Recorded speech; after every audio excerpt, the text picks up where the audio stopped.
Jadi saat Anda puasa, kemudian Anda buka, saat buka, itu momentum terbesar untuk berdoa kepada Allah. Supaya minta seketika doanya sulit untuk ditolak kalau benar cara doa Anda. Teman-teman sekalian, ada dua jenis doa yang biasa dibacakan saat buka puasa. Satu, doanya doa pembuka. Doa pembuka. Yang kedua, doanya doa inti. Doa inti.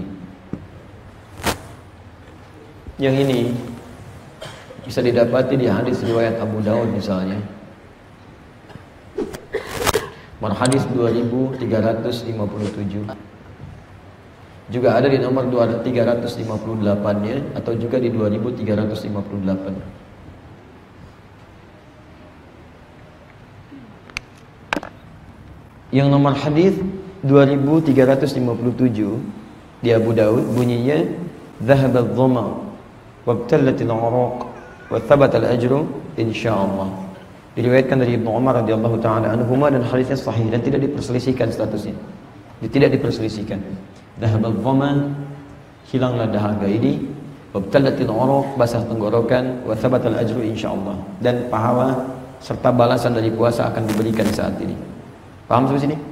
Ya, Abu Daud nomor hadis 2357. Rawinya Ibnu Umar radhiyallahu taala anhuma. Saya sebutkan ini nanti kalau ditanya Anda bisa jawab maksudnya. Ya, silakan dicek, silakan dipahami dengan baik.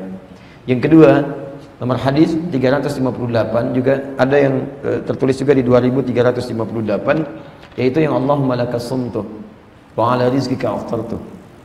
Baik. Itu rawinya Muaz bin Zahra. Muaz bin Zahra ini dinilai oleh para ulama diperselisihkan. Ibnu Hibban menyebutnya dengan thiqah. Ibnu Hibban, thiqah itu terpercaya, baik. Tapi rawi yang lain menyebut dhaif, bermasalah. Bahkan Salafil Ibnu Qayyim al-Jauziyah menyebut munkarul hadis atau bahkan matrukul hadis, hadis yang ditinggalkan. Ada perselisihan di sini. Baiknya jadi ada yang menyebut sahih, ada yang menyebut sebagai dhaif. Yang menyebut sahih maka mengamalkan hadis ini. Yang menyebut dhaif jadi mengamalkan hadis ini. Tapi yang jadi persoalan, saya ingin bandingkan supaya tidak saling menyalahkan. Ada kaidah kalau ada sesuatu tidak diperselisihkan, disepakati dengan sesuatu diperselisihkan, lebih baik Anda keluar dari perselisihan. Ambil yang sifatnya lebih kuat yang tidak diperselisihkan. Itu alasan utamanya. Di Anda tidak perlu mencela yang kemudian berdoa dengan Allahumma lakas sumtu. Gak ada persoalan kalau dia pengen pilih itu. Tapi kita keluar dari yang diperselisihkan, mengambil yang paling sahih sehingga tidak banyak perselisihan di situ. Paham di sini? Maka kalau Anda tanyakan Ustaz baca apa? Saya bacakan yang kita Allahumma wabtalatil 'uruq wa thabatal ajru insyaallah. Paham sini? Baik. Sekarang perhatikan. Ini sebetulnya baru doa pembuka. Doa pembuka. Belum pada doa intinya.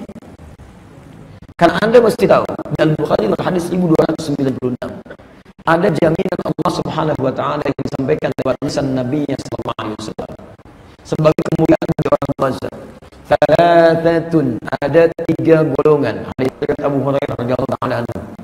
Thalathatun, ada 3 golongan.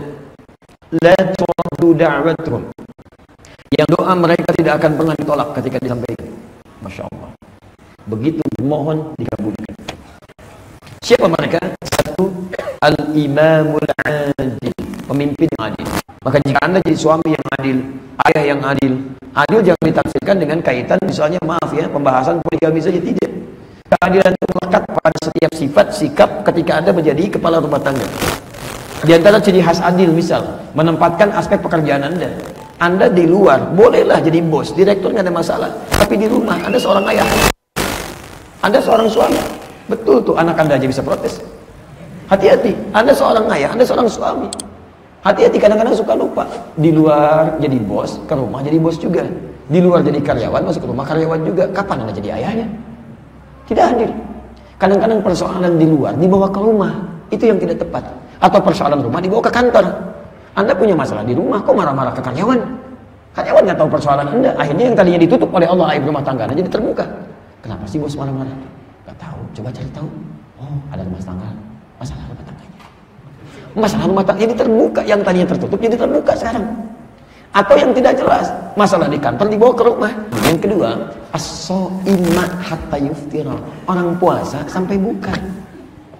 Jadi saat Anda puasa, kemudian Anda buka, jadi saat dibuka itu, saat buka itu momentum terbesar untuk berdoa kepada Allah supaya minta seketika doanya sulit untuk ditolak kalau benar cara doa Anda. Saya lukiskan begini ya, ada seorang punya asisten rumah tangga. Anda minta bangun jam 5, salat subuh kerjakan, selesai sampai jam 6. Tapi orang ini Masya Allah, Anda minta jam 5, dia bangun jam 3.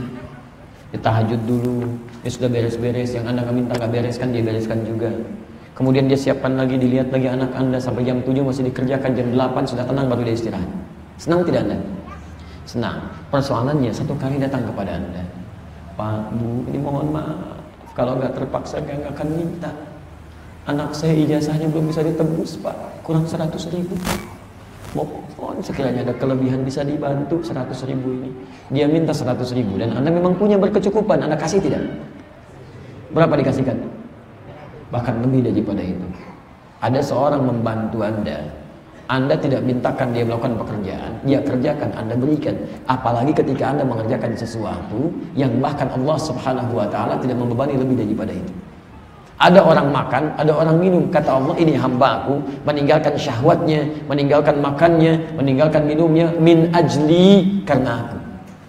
Karena Aku. Maka Masya Allah, lis-shaimi farhatan. Bagi orang puasa ada 2 kebahagiaan. Farhatun, kebahagiaan pertama hina yuftir, ketika dia berbuka. Kenapa orang puasa ini bahagia ketika berbuka? Selain karena senang dia buka, karena pada saat itu thabatal ajru insyaallah. Pahala puasanya akan diberikan. Ajrun itu bisa berarti pahala yang diberikan saat di akhirat, makanya dia bahagia saat di akhirat. Yang kedua, yang makna pertamanya adalah bonus yang diberikan di awal. Panjar diberikan di awal. Apa di antara bonusnya? Tawaran untuk dikabulkan doa-doa dari Allah Subhanahu wa Ta'ala. Makanya ketika Anda mengatakan wa thabatal ajru insyaallah, dhahabat dhamma, hilang dahaga ini. Wabtalatil uruq, basah tenggorokan. Wa thabatal ajru, sekarang ada janji Allah yang akan diberikan dan pahala nanti akan dikumpulkan. Apa di antara janjinya? Doa-doa akan dikabulkan. Makanya setelah membaca yang tadi itu, Nabi bismillah, Nabi membacakan itu, isi dengan doa dulu. Jangan yang lain-lain dulu. Makanya setan di situ cukup jenius dia. Setan sekarang pintar-pintar, hati-hati. Dulu ulamanya yang pintar-pintar, setannya terlampau bodoh. Sekarang orang kebanyakan tidak mengerti, setannya yang lebih pintar. Maka kita harus belajar teori-teori supaya lebih pintar dibandingkan dengan setan. Setannya pintar sekarang, diarahkanlah Anda kepada santapan-santapan pembuka sehingga lupa untuk meminta. Dhahabat dhamma, yang penting doa sunnah, doa nyunnah. Dhahabat dhamma wa thalatul uruq wa thabatul insyaallah. Wa thabatul ajru insyaallah. Ayo mana juz al-faqatnya? Ayo mana kolaknya? Ayo mana sekutangnya? Kumpul. Masya Allah, sehingga lupa dengan berdoa. Pada saat itulah kemudian Anda diam. Coba ingat, mungkin pekerjaan di kantor yang susah itu, memang itu waktunya untuk minta kepada Allah. Mungkin persoalan rumah tangga yang belum selesai itu, memang itu waktunya untuk memohon solusi. Mungkin anak Anda yang sulit di sekolah itu, memang itu waktunya untuk meminta kemudahan. Mungkin jodoh yang belum datang itu, itulah waktunya untuk memohonkan kepada Allah kebaikannya. Segalanya.